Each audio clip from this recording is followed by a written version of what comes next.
열왕기하 4장 1절에서 7절입니다. 우리 한 절씩 교독하겠습니다. 선지자의 제자들의 아내 중에 한 여인이 엘리사에게 부르짖어 이르되 당신의 종 나의 남편이 이미 죽었는데 당신의 종이 여호와를 경외한 줄은 당신이 아시는 바 아니이다. 이제 빚준 사람이 와서 나의 두 아이를 데려가 그의 종을 삼고자 하나이다 하니 엘리사가 그에게 이르되 내가 너를 위하여 어떻게 하랴? 내 집에 무엇이 있는지 내게 말하랴. 그가 이르되 계집종의 집에 기름 한 그릇 외에는 아무것도 없나이다 하니 이르되 너는 밖에 나가서 모든 이웃에게 그릇을 빌리라. 빈 그릇을 빌리되 조금 빌리지 말고 너는 내 두 아들과 함께 들어가서 문을 닫고 그 모든 그릇에 기름을 부어서 차는 대로 옮겨 놓으라 하니라. 여인이 물러가서 그의 두 아들과 함께 문을 닫은 후에 그들은 그릇을 그에게로 가져오고 그는 부었더니 그릇에 다 찬지라. 여인이 아들에게 이르되 또 그릇을 내게로 가져오라 하니 아들이 이르되 다른 그릇이 없나이다 하니 기름이 곧 그쳤더라. 같이요. 그 여인이 하나님의 사람에게 나아가서 말하니 그가 이르되 너는 가서 기름을 팔아 빚을 갚고 남은 것으로 너와 내 두 아들이 생활하라 하였더라. 아멘. 선지자의 제자들의 아내 중에 한 여인이 선지자의 제자, 그러니까 지금으로 하면 신대원에 다니는 전도사님들 혹은 사역을 막 시작한 선지자의 제자, 그러한 사역자의 아내가 엘리사에게 부르짖어. 저는 이 부르짖었다는 단어가 너무 가슴이 아파요. 너무나 막막했거든요, 상황이. 그래서 당신의 종 나의 남편이 죽었는데, 그러니까 당신의 종이 내 죽은 남편이 여호와를 경외한 줄은 당신이 아는 바입니다. 우리에게 돈을 빌려준 빚준 사람이 이제 빚을 못 갚으니까 2절에 보면 이 집에 남아있는 것이 기름 한 병 외에는 아무것도 없어요. 그러니까 이 지경이 될 때까지 이 엄마가 얼마나 마음고생을 했겠어요. 이제 빚을 못 갚으니까 두 아들을 데려다가 자기 종으로 삼겠다는 거예요. 아합과 이세벨 시대를 거치면서 여호와를 경외하는 참 선지자는 얼마나 궁핍하고 가난할 수밖에 없었겠어요. 그런 시대적 상황에서 하나님을 경외한다라는 건 진짜 목숨 걸어야 되는 일인데 목숨 걸고 바알과 아세라를 거부하고 왕과 왕비의 명령을 거부하면서 신앙을 지킨 한 선지 생도의 이 젊은 목회자의 가정이 위기에 처했어요. 우리 남편이 죽었습니다. 그런데 빚을 갚을 방법이 없습니다. 뭐 남편이라도 살아 있으면 뭔가 다른 방법이 생길 수 있을지 모르겠지만 이제 남편이 죽었으니 그 시대에는 여자들이 직업을 가질 수 있는 그런 시대가 아니에요. 지금하고 달라요. 너라도 나가서 직장생활 해가지고 돈 벌어서 빚을 갚아야지. 지금이야 그렇게 말할 수 있을지 모르겠지만 그 시대에는 여성들이 직업 가지는 게 거의 불가능해요. 그리고 여호와를 경외하는 사람에게 일자리를 주지도 않아요. 그러니 기름 한 병 남고 이 기름이 이제 건조하니까 피부를 보호하기 위해서 바르는 기름이거든요. 요거 작은 병이에요. 그릇이라고 말한 것도 작은 병에 기름 하나 있는 것 외에는 아무것도 우리 집에는 없습니다. 버틸 때까지 버틴 거겠죠. 그죠? 좀 더 일찍 엘리사 선지자를 찾아왔으면 어떨까 싶을 만큼 정말 자기가 할 수 있는 모든 걸 했을 거예요. 이 엄마는 두 아들을 종으로 팔지 않기 위해서 자기가 할 수 있는 모든 것을 했을 텐데 방법이 없는 거예요. 이제 우리 두 아들을 데려다가 종으로 삼는다고 합니다. 엘리사 선지자에게 부르짖었어요. 여기서 우리는 두 가지를 확인할 수 있어요. 이 남편의 죽음을 통해서 하나님을 경외해도 죽을 수 있구나. 이것을 우리가 인정해야 돼요. 난세에 하나님을 경외하면 하나님께서 지켜주셔서 절대로 죽지 않고 하나님께서 보호해 주신다. 그렇지 않아요. 때로는 하나님을 경외해도 이렇게 두 아이와 아내를 남겨놓고 죽을 수 있어요. 근데 이 가정의 상황이 너무나 심각해요. 이 사건이 이제 저에게 피부로 확 와닿는 건 저희 누나 때문에, 제 바로 위에 누나가, 저보다 3살 많은 누나가 있는데 미얀마 선교사인 그 누나예요. 지금 함께 살고 있는 남편은 두 번째 남편 재혼이에요. 31살에 저희 매형이, 그 매형도 목사였는데 위암으로 죽었어요. 그때 저희 누나가 31살이었어요. 매형은 35살. 아이가 2살, 3살, 5살. 세 아이를 남겨놓고 목사인 남편이 호주에서 박사과정 하고 있었는데 죽었어요. 그때 마침 호주로 딸네 집에 저희 부모님이 여행을 갔을 때 위암 말기라는 게 발견됐어요. 그래서 저희 부모님의 행복한 여행의 계획이 너무나 눈물과 슬픔만 가지고 다시 한국으로 돌아올 수밖에 없었는데요. 어쨌든 근데 이제 저희 어머니 아버지가 그냥 배를 열어보니까 이미 암세포가 다 퍼져가지고 호주 의사들이 다시 덮었어요. 수술도 못하고. 근데도 매형은 하나님께서 고쳐주실 것을 믿었대요. 어머니 아버지 걱정하지 마세요. 저 어린애들 놔두고 하나님이 나를 데려가시겠어요. 나 고치셔서 하나님 나라 위해서 크게 쓰시려고 이런 시련 주시는 거니까 염려하지 마세요. 저 어린 것들 놔두고 내가 어떻게 죽겠어요. 매형이 침대에 누워서 계속 그런 말을 했대요. 마지막에. 근데 죽었어요.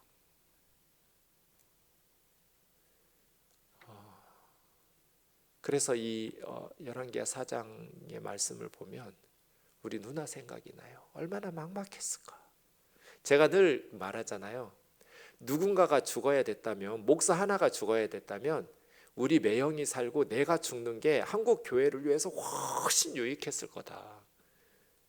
진짜 좋은 목사였거든요. 그때 저는 신대원 3학년생이었는데 매형 죽던 해에 돌아가신 저희 매형이 정말 좋은 목사였어요. 진짜 존경스러운 목사였어요. 그러니까 하나님께서 35살인데 너 사명 다 했다 하고 데려가셨겠죠. 저는 모자르니까 훨씬 더 오래 살면서 사명 좀 더 감당하라 하고 살려주시는 걸 것 같아요. 정말 좋은 목사였어요. 정말 좋은 목사였어요. 실력도 있고 정말 칭찬이 부족할 만큼 참 훌륭한 목사였어요. 근데 갑자기 죽었어요. 너무 어린 아이들 두고 누나가 직장 생활할 수도 없고 그렇다고 해서 매일매일 살아야 되는데 삶의 길은 너무나 막막했죠. 그리고 한편으로는 이해가 안 됐어요. 누나가 부산에 살았는데 제가 거의 매주 월요일마다 부산에 누나 집에 내려갔어요. 혹시 땀만 먹을까 봐. 이해가 안 되는 거예요. 왜냐하면 자기 남편이 너무 하나님을 경외했거든요. 정말 하나님을 신실하게 섬겼던 하나님의 사람인데 갑자기 병원에 갔더니 암세포 다 퍼졌다고. 그리고 그 몇 달 동안 기도하면서 그 과정이 정말 얼마나 열심히 기도하면서 하나님께 구했겠어요. 근데 그 간절한 기도를 외면하고 어린애들 셋 놔두고 하나님께서 남편을 데려갔을 때 신앙적으로도 너무나 혼란스러웠어요. 하나님의 행하시는 일을 우리가 다 이해할 수는 없잖아요. 그러니까 준경아, 나는 하나님 이해가 안 돼. 하나님을 경외해도 죽을 수 있다. 하나님께서 행하시는 일을 우리가 다 할 수는 없다. 근데 상황은 심각해요. 지금 두 아들이 당장 체주의 종으로 팔려갈 판이. 그럼 이 엄마는 어떻게 살아요?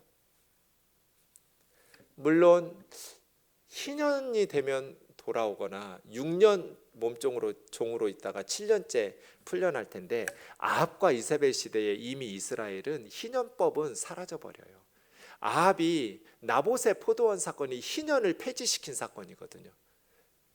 희년의 정신을 폐지시켜서 성경에서 나봇의 포도원 사건을 매우 중요하게 2번씩이나 반복해서 길게 성경에서 써줘요. 이게 매우 중요한, 하나님 여호와를 섬기는 나라와 바알과 아세라를, 지주의 신을 섬기는 나라의 가장 큰 실질적인 생활의 차이는 희년법이 무너진다는 거예요. 그럼 이제 희년이 돼도 포도원이나 토지를 안 돌려줘요. 그리고 면제년이나 희년이 돼도 종들, 노예들을 안 풀어줘요. 집으로 안 돌려보내줘요. 악한 세상으로 변한 거예요, 북이스라엘이. 그래서 사실은 나라가 망한 건데, 어쨌든 두 아이를 언제 다시 데려올 수 있을지 희망도 없어요. 뭐 돈을 열심히 모아야 할 수 있는데 엄마 혼자서, 여인 혼자서 그럴 가능성도 없고요. 심각한 상황이에요. 네, 그때 2절입니다. 엘리사가 그에게 이르되 내가 너를 위하여 어떻게 하랴? 내가 너를 위해서 어떻게 하면 좋겠냐? 그러면서 너의 집에 무엇이 있느냐? 내게 말하라. 계집종의 집에 기름 하나, 작은 병에 기름 한 병 있는 것이 전부입니다. 너무 막막한 상황이죠. 그래서 밖에 나가서 모든 이웃에게 그릇을 빌리라. 빈 그릇을 빌리는데, 빈 병 빌려오는데, 지금식으로 말하면 조금 빌리지 말고 많이 빌려와라. 그때 이 엄마나 두 아들이 선지자의 그 말을 믿지 못했다면, 빈병은 왜 빌려오라는 거야? 그릇은 왜 가져오라는 거야? 뭐 빈병 팔아서 얼마나 돈이 된다고, 뭐 이런 식으로 생각할 수도 있었겠죠. 그래서 내 집에 무엇이 있는지 내게 말하라. 물론 하나님께서는 무에서 유를 창조하실 수 있죠. 전능하신 하나님은 능치 못하심이 없으세요. 하지만 하나님은 하실 수 있지만 우리와 동역하시기를 원하시거든요. 그래서 우리에게 믿음을 요구하세요. 아무것도 없습니다. 이까짓 것 가지고 어떻게. 그렇게 이 엄마가 적당히 순종하는 신용만 했다면 나중에 땅을 치고 후회했을 거예요.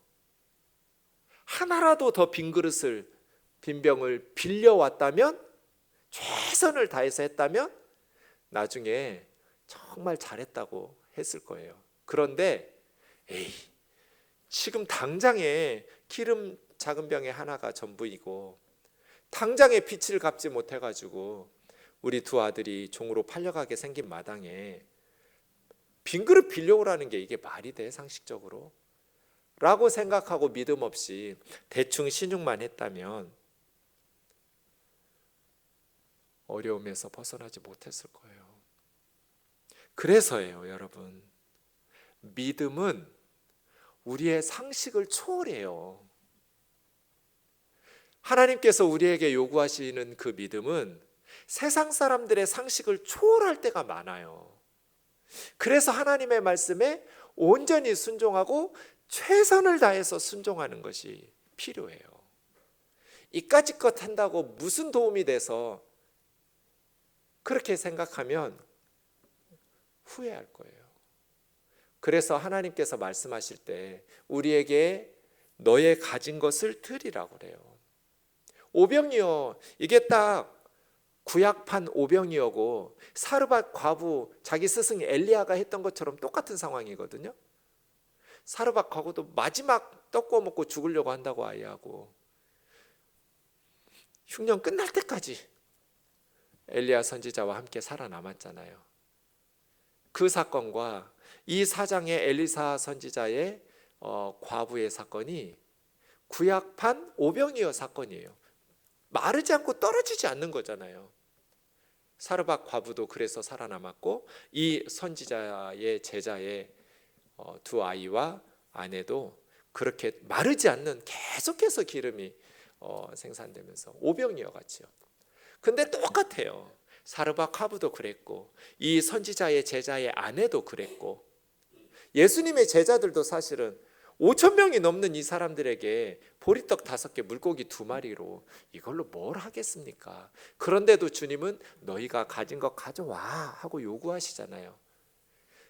가진 것을 드려야. 근데 드리는 거 어렵지 않죠. 오병이어 그까짓 거 뭐 드리는 거 어렵지 않아요. 기름 한 병 선지자 갖다 주는 거 어렵지 않아요. 마지막 남은 거 어차피 먹고 주거나 안 먹고 주거나. 그런데 좀 야박하긴 하네. 이거 한번 우리 아이하고 먹고 죽으려고 그랬더니 이것마저 선지자가 뺏어 먹네. 이렇게 믿음 없이 반응했다면 사르밧 과부도 죽었을 거고, 이 선지자의 제자의 가정도 망했을 거고. 근데 드리는 거죠, 하나님께. 그래서 믿음은 상식을 초월합니다, 이렇게 말하는 거예요. 하나님께서 우리에게 믿음을 요구하실 때는 상식적인 수준의, 그건 믿음으로 반응한 게 아니에요. 누구라도 하죠, 상식적으로는. 홍해바다 앞에서 뒤에서는 바로의 600대 철병가가 몰고 와요. 그때 믿음이 뭐예요? 하나님 바라보는 거예요. 10가지 재앙을 경험했으니까. 근데 다 모세 원망하고 이제 우리 죽었다고 불평했잖아요. 그게 믿음 없음이에요. 믿음은 상식을 초월하는 걸 요구하는 게 믿음을 요구하시는 거예요. 홍해바다 건너온 후에, 바로의 군대가 홍해바다에서 수장당한 후에 밤새도록 찬양하면서 하나님 앞에 믿음의 노래를 불렀죠. 근데 그건 믿음 아니에요. 그건 상식이잖아요. 다 끝난 후에 홍해바다 앞에서 상식을 초월하는 순간에 믿음으로 하나님을 붙잡는 게 믿음이지. 다 건너고 나서 살아남은 후에 하나님께서 홍해바다에 바로의 군대 다 수장시킨 후에 하나님 살아계신다, 하나님의 능력을 찬양하고 밤새도록 춤추는 거, 그건 그냥 상식이죠. 그렇게 안 하는 게 오히려 이상한 거죠. 그래서 믿음으로 사는 게 힘든 거예요. 상식을 뛰어넘어야 되거든요. 보이지 않는 하나님을 보는 것처럼 신뢰하면서 세상 사람들이 다 이상하다고, 쓸데없는 짓 한다고, 기도한다고 뭐 문제가 해결되냐, 빈병 가져오라고 선지자한테, 엘리사한테 간다고 해결되냐, 이렇게 쓸데없는 짓 하지 말아라고 말할 때 하나님의 사람들은 상식을 뛰어넘는 순종으로 하나님의 능력을 경험하게 돼요. 우리도 마찬가지겠죠. 조금 빌리지 말고 많이 빌려와라. 그리고 나서 두 아들과 함께 들어가서 문을 닫고, 공개적으로 뭐 이렇게 드러내면서 하는 것이 아니라 은밀하게 했겠죠. 빈 모든 그릇에 기름을 부어라. 차는 대로 옮겨놓고 빈 그릇으로 또 붓고. 오병이어예요. 사르밧 과부의 엘리야의 사역과 같은, 엘리야를 통해서 사르밧 과부와 아들을 살리신 하나님께서 엘리사를 통해서 이 선지자의 제자와 두 아들을 살리신 거죠. 두 아들과 함께 문을 닫은 후에 선지자의 말씀대로 순종했어요. 계속 엄마는 붓고 아이들은 빈병 나르고, 엄마가 그릇 가져오라 했더니 아들이 이제 다 찼어 엄마, 다른 그릇이 없어요. 그 말을 듣고 기름이 그쳤더라. 이제 선지자의 제자가 엘리사 선지자에게 가서 시키는 대로 다 했습니다. 2가지 말하죠. 네. 이제 그 기름을 팔아서 빚을 갚아라. 그리고 남은 것으로 아들들과 함께 생활하라. 이죠. 이것을 통해서 저는 두 아들을 주목하게 돼요. 엄마가 하나님 원망하고 포기할 수도 있었잖아요. 근데 포기하지 않고 하나님의 사람 엘리사 선지자에게 가서 부르짖었잖아요. 믿음이에요. 또 엘리사 선지자가 상식적으로는 별 도움이 안 되는 그릇 빌려오라고, 여기에 그냥 대충 믿는 신용하면서 했다면 두 아이들이 어떤 걸 경험했겠어요? 아직 어린 아들들은 하나님에 대한 체험이나 이런 게 부족할 거잖아요. 그런데 자기 아빠는 하나님 믿다가 죽었잖아요. 하나님 경외하다가 다른 집 아빠들보다 말도 안 되게 일찍 죽었잖아요. 두 아들들이 하나님 믿기가 어렵겠죠. 하나님 믿고 지질이 가난하고 찢어지게 가난하고 빚도 못 갚아서 노예가 되고, 그런데 이 두 아들이 엄마와 함께 믿음으로 하나님의 종을 통해서 어려움을 극복하면서 살아계신 하나님을 경험하고, 이것이 저는 이 가정에 주신 일반 선지자들이나 다른 하나님의 사람들이 쉽게 경험할 수 없는 놀라운 살아계신 하나님의 은혜를 체험하게 하신 거 아니에요? 그래서 때로는 말도 안 되는 역경과 시련이 우리로 하여금 살아계신 하나님의 은혜와 사랑과 능력을 경험함으로써 평생 대를 이어서 하나님을 섬기게 하는 축복의 기회가 되기도 해요. 그러니까 포기하지 말고 낙심하지 말라는 거예요. 하나님 믿는 사람들은 그것을 통해서 불평하고 원망하지 말고 입 꾹 다물고 믿음으로 하나님 앞에 나아가서 부르짖고 살아계신 하나님을 체험하는 기회로 삼고, 이 역경과 시련이, 역경 바꾸면 경력된다는 말 우리 잘 알고 있잖아요. 살아계신 하나님을 경험하면서 그것이 신앙의 경력이 돼서 그런 위기에 처한 연약한 지체들을 자기 경험을 통해서 돕고 섬기고 격려하고 힘을 북돋아서 일으켜 세워줄 수 있는 경력이 될 수도 있잖아요. 그래서 이 두 아들들에게 주신, 어찌 보면 이 가정의 위기와 아버지의 죽음이 다른 선지자들, 제자들이 경험할 수 없는 놀라운 하나님의 살아계심의 체험을 직접 몸으로, 피부로, 머리로가 아니라 직접 빈병 날아가면서 직접 하나님께서 채우시는 이런 기적을 경험한 하나님의 사람, 크리스찬들, 하나님의 백성, 이스라엘 백성들이 몇 명이나 되겠어요? 그 하나님의 은혜죠. 그래서예요. 민수기 6장 24절 26절 우리 좀 같이 읽겠습니다. 시작. 여호와는 내게 복을 주시고 너를 지키시기를 원하며, 여호와는 그 얼굴을 내게 비추사 은혜 베푸시기를 원하며, 여호와는 그 얼굴을 내게로 향하여 드사 평강 주시기를 원하노라 할지니라. 이게 아론의 축복이죠. 제사장들에게, 너희 대제사장들은 이스라엘 백성들에게 이렇게 축복하라 하면서 아론에게 명령하신 아론의 축복이에요. 세 가지죠. 근데 이때가 언제예요? 민수기 6장 이 축복하라고 하나님 말씀하신 때가 언제예요? 어디서? 광야에서. 언제? 2년 2월 1일이에요. 출애굽 2년 2월 1일 시내광야, 시내산 밑에서 이 말씀하셨거든요. 그러니까 애굽에서 나온 지 2년 2월 1일이니까 이제 만 1년 조금 더 지난 거예요. 1년 한 달 지난 거잖아요. 앞으로 38년 이상 남았어요, 광야. 그때 이 말씀 주신 거예요. 그러니까 우리의 삶의 자리가 광야인지 젖과 꿀이 흐르는 가나안 땅인지, 어떤 세대는 가나안에서 태어나고 젖과 꿀이 흐르는 삶을 살겠죠, 그곳에서.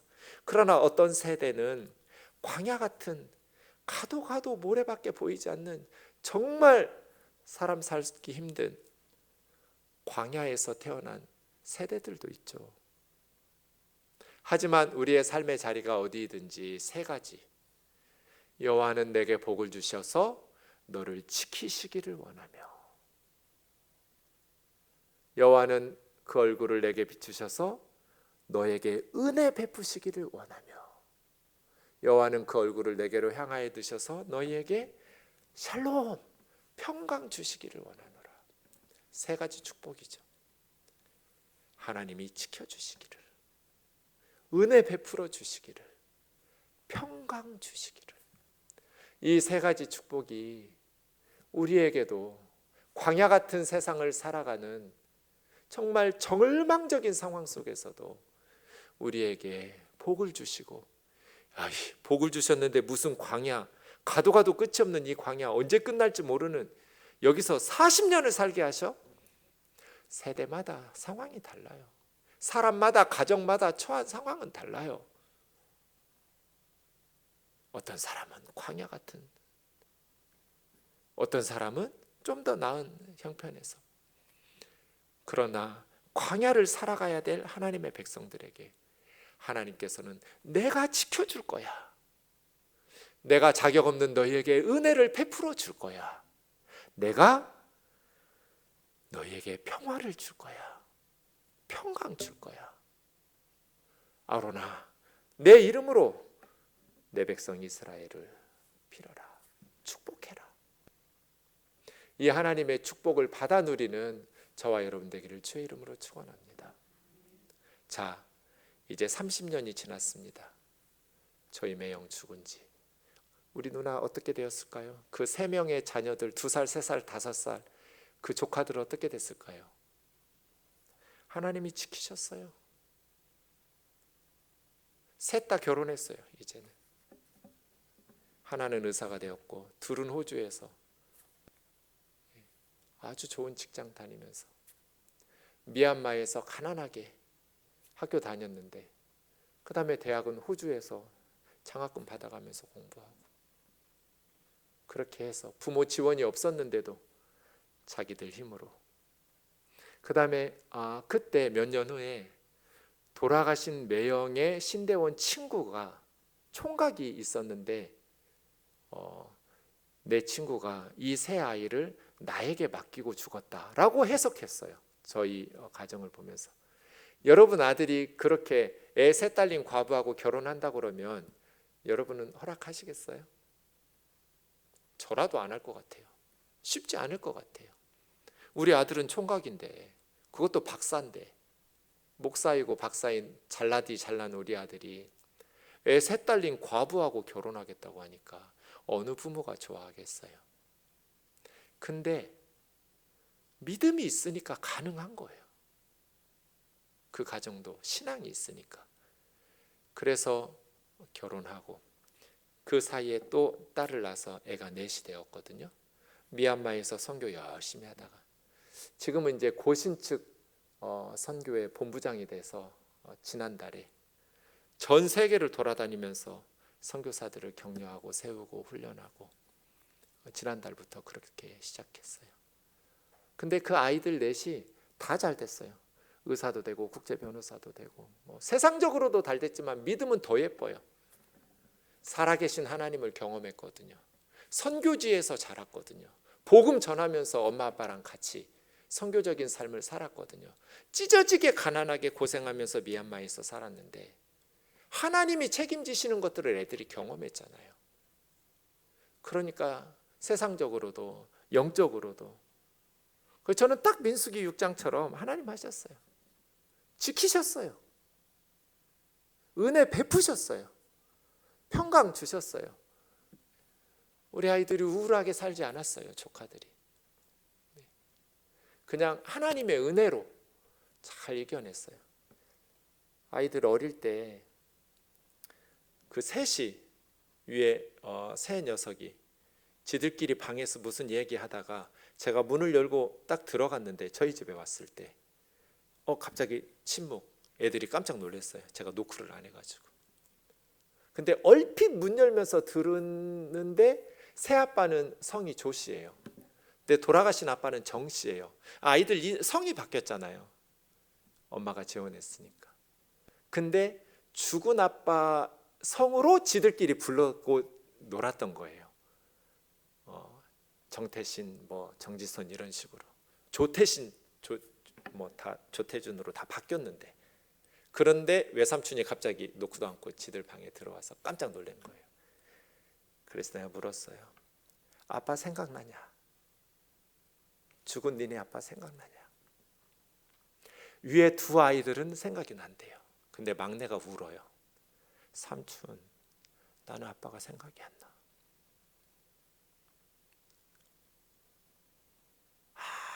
아무리 생각하려고 해도 우리 아빠가 생각이 안 나. 하나님이 지키실 거다. 하나님이 니들 지키실 거다. 너희 아빠는 내가 아는 가장 훌륭한 목사다. 그 아빠의 자녀들이니까 너희들은 하나님이 지키실 거다. 살다 보면 하나님을 경외해도 죽기도 해요.